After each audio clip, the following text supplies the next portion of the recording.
ओम शांति। कैसे पता चलता है कि हमारी शक्ति बढ़ रही है? जब हमारी आंतरिक शक्ति बढ़ने लगती है तो बाहर की परिस्थितियों का, लोगों का हमारे ऊपर प्रभाव नहीं पड़ता। हम खुश रह पाते हैं, हमारे रिश्ते मधुर होने लगते हैं। आज दशहरा है।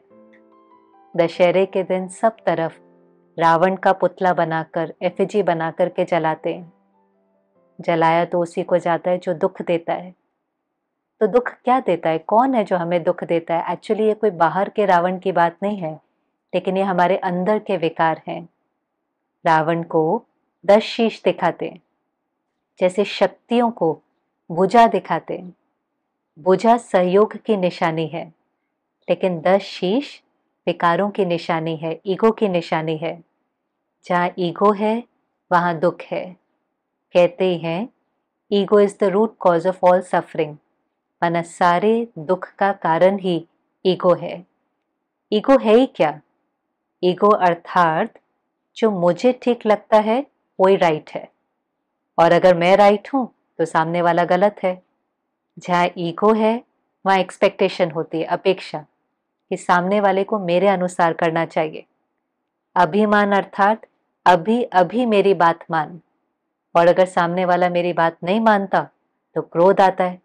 ना जहाँ अभिमान है वहाँ क्रोध भी आता है, फिर क्रोध भी आएगा, लेकिन मुझे तो मेरे अनुसार चाहिए, चाहे उसके लिए मुझे कुछ भी गलत करना पड़े, क्योंकि अंदर में लोभ है, चाहिए।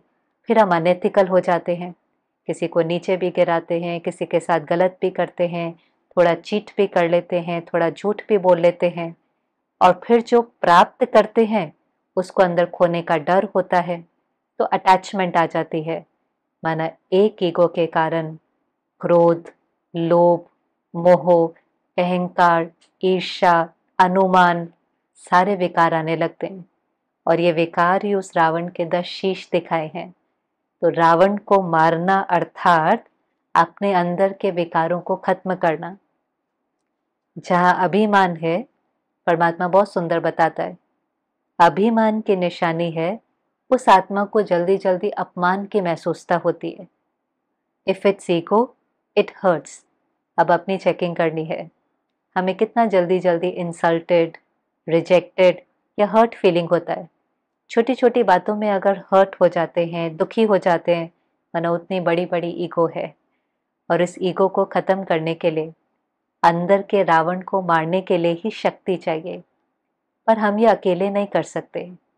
अगर हम अकेले इस रावण को मारने की कोशिश करें तो इम्पॉसिबल है।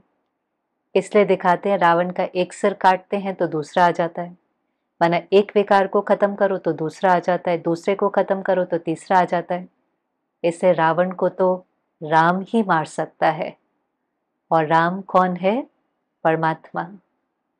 जब हम उस परमात्मा से रिश्ता जोड़ते हैं तो उससे जो हमें शक्ति मिलती है, इसलिए कहते हैं शिव शक्ति, उसकी शक्ति से ही हम अपने अंदर के विकारों को खत्म कर पाते हैं।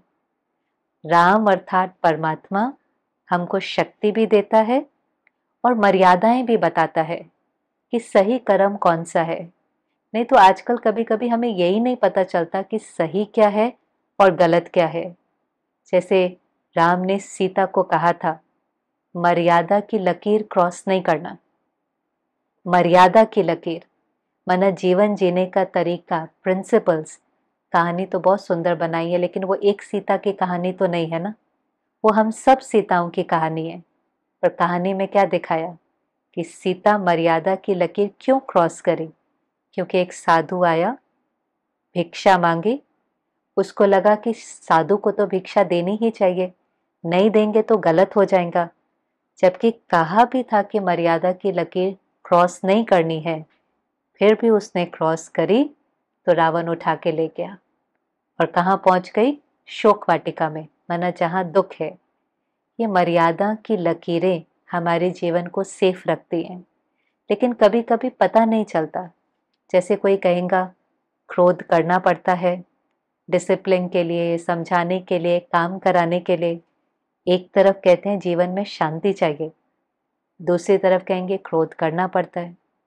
एक तरफ कहेंगे क्या करे, थोड़ा थोड़ा झूठ बोलना पड़ता है, फिर कहेंगे जीवन में बहुत डर लगता है। रात को नींद भी नहीं आती है। झूठ बोलेंगे, गलत करेंगे तो डर तो लगेगा ही ना।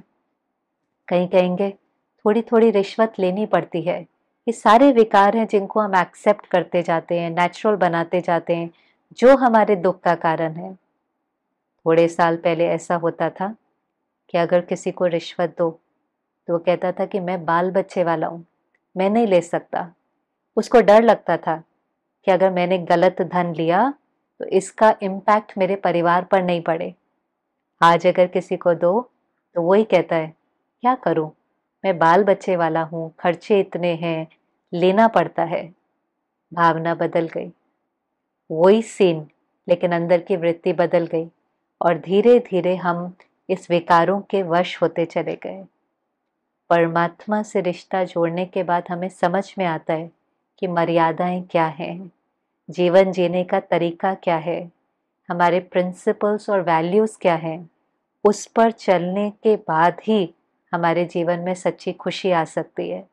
तो इस दशहरा उस परमात्मा से रिश्ता जोड़कर सच्ची सीता बनकर मर्यादाओं पर भी चलना है और उसकी शक्ति लेकर शिव शक्ति बनकर अपने अंदर के रावण को खत्म करना है। जब अंदर के रावण को खत्म करेंगे तो ही सच्चे सुख का अनुभव कर सकेंगे, तो ही इस आत्मा का जो बुझा हुआ दीपक है वो जल सकेगा और हम सदा की खुशी का अनुभव कर सकेंगे। ओम शांति।